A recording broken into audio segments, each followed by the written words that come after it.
بسم اللہ الرحمن الرحیم۔ ابو، آج آخری بار آپ سے گزارش کر رہی ہوں، اگر مجھے کل موبائل نہ ملا تو میں ہرگز کالج نہیں جاؤں گی۔ میری سہیلیاں روز اپنے مہنگے موبائلوں کو اچھال اچھال کر میرا منہ چڑھاتی ہے۔ مجھ میں اب مزید ہمت نہیں کہ ان کے طنز کا نشانہ بنتی رہوں۔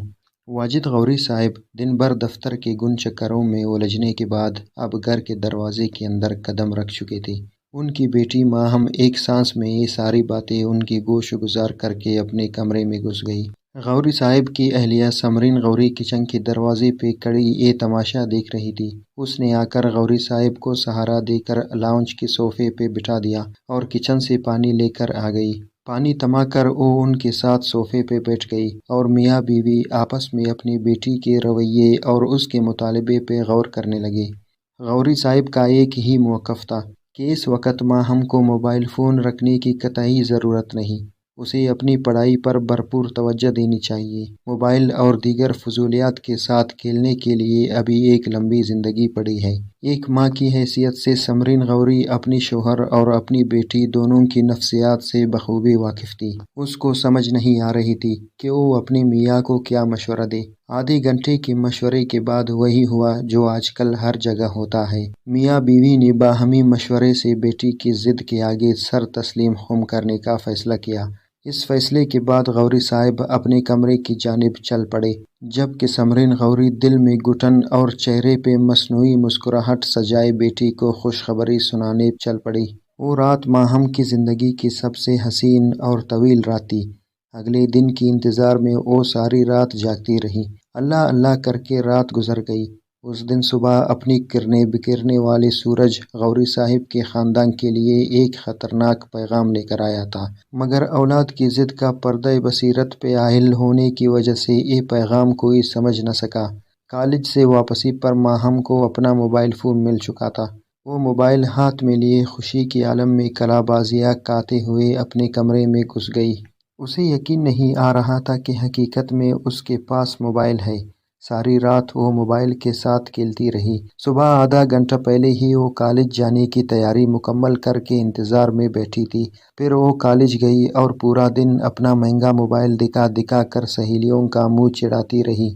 دن گزرتے گئے اور بات پرانی ہوتی گئی۔ ایک دن وہ کالج سے واپسی پر کالج کے پاس موبائل کی دکان سے اپنے نمبر پہ بیلنس لوڈ کروا رہی تھی۔ اسے معلوم نہ ہو سکا کہ اس کے پیچھے کھڑا ایک شخص اپنے موبائل پہ اس کا نمبر نوٹ کر کے وہاں سے جا چکا تھا۔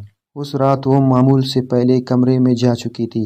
ماں باپ نے سمجھا کہ شاید امتحان کی تیاری چل رہی ہے، مگر انہیں کیا معلوم تھا کہ زندگی کا ایک ایسا امتحان سر پہ آنے والا ہے جس کا نتیجہ ذلت اور رسوائی کے سوا کچھ نہیں ہے۔ ماہم نے کمرے میں گھستے ہی کنڈی چڑھا دی۔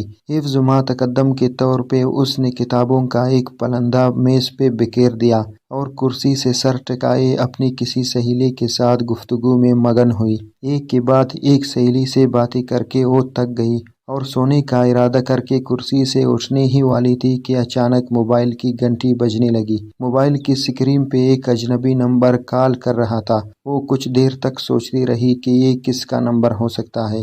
کافی سوچ بچار کے بعد اس کے ذہن نے یہ فیصلہ کیا کہ شاید کسی سہیلی کا نمبر ہوگا۔ وہ کافی عرصہ اس کے متعلق سوچتی رہی۔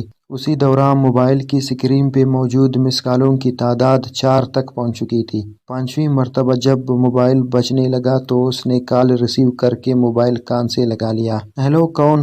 میں کاشف۔ کون کاشف؟ کس کو فون کیا ہے آپ نے؟ تھوڑی دیر توقف کے بعد اس نے کہا کہ میں کاشف بات کر رہا ہوں۔ کیوں فون کیا ہے اور کس سے بات کرنی ہے؟ وہ دراصل آپ سے بات کرنی تھی۔ بکواس بند کرو۔ آئندہ اس نمبر پہ کال کرنے کی کوشش کی تو مجھ سے برا کوئی نہیں ہوگا۔ یہ کہتے ہوئے ماہم نے کال کاٹ دی اور زیر لب بڑبڑاتے ہوئے جا کر بستر پہ لیٹ گئی۔ ابھی اس فون کے بارے میں شش و پنج میں مبتلا تھا کہ اچانک موبائل پھر سے بجنے لگا۔ پھر وہی نمبر۔ اس نے موبائل کان سے لگایا اور گالیوں کی ایک گردان سنانے کے بعد موبائل آف کر کے سو گئی۔ کئی دن تک یہ سلسلہ جاری رہا۔ کاشف فون کرتا رہا اور ماہم اسے سنے بغیر گالیاں دیتے رہی۔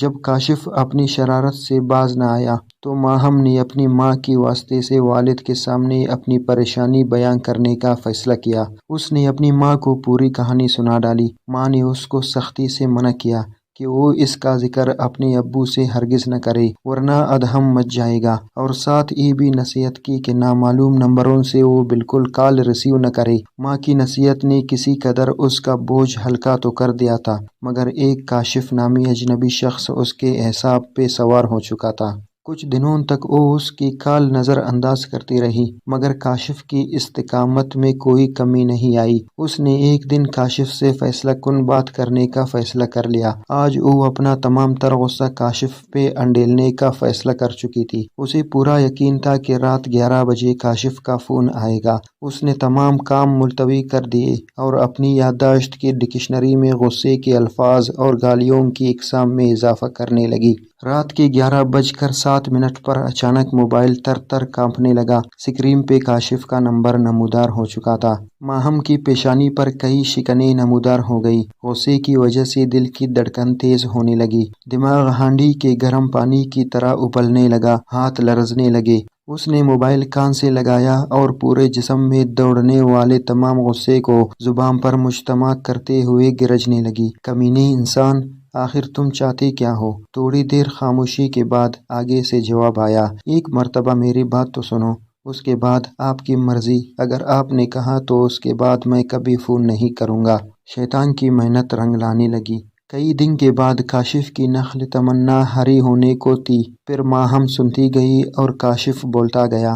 1 گھنٹے کے اندر کاشف نے ماہم کی تعریف میں زمین اور آسمان کی کلابیں ملا کر اس کو شیشے میں اتار دیا تھا۔ وہی ماہم جو 1 گھنٹہ پہلے گالیاں دے رہی تھی۔ اب جب کاشف کال کاٹنے لگا تو اس نے پوچھا، پھر کب کال کرو گے؟ اس کے بعد ملاقاتوں کا ایک نہ ختم ہونے والا سلسلہ شروع ہوا۔ وہ گھر سے کالج کے نام پہ نکل جاتی، مگر دن بھر کاشف کے ساتھ کبھی مزار قائد تو کبھی کلفٹن کے سیر پہ چلی جاتی۔ وقت گزرتا گیا، دل بہلتا رہا۔ واجد غوری صاحب دفتر اور سماجی کاموں میں مصروف رہے۔ سمرین غوری صاحبہ گھریلو کام کاج میں مگن رہی۔ اسی اثناء میں کالج کے سالانہ امتحانات قریب آ گئے۔ ماہم رات بھر جاگتی رہتی۔ ماں باپ کا خیال تھا کہ وہ رات بھر امتحان کی تیاری میں مصروف رہتی ہے، مگر وہ رات بھر جاگ کر سکون سے سوئے ہوئے ماں باپ کے لیے ذلت کا ایک گہرا گڑھا کھودنے میں مصروف تھی۔ رات بھر وہ کاشف سے فون پہ باتیں کرتی اور صبح غنودگی کے عالم میں کالج چل دیتی۔ پھر ایک رات فون پہ بات کرتے کرتے اچانک کاشف نے کہا کہ آج رات کہیں آئس کریم کھانے کیوں نہ چلے؟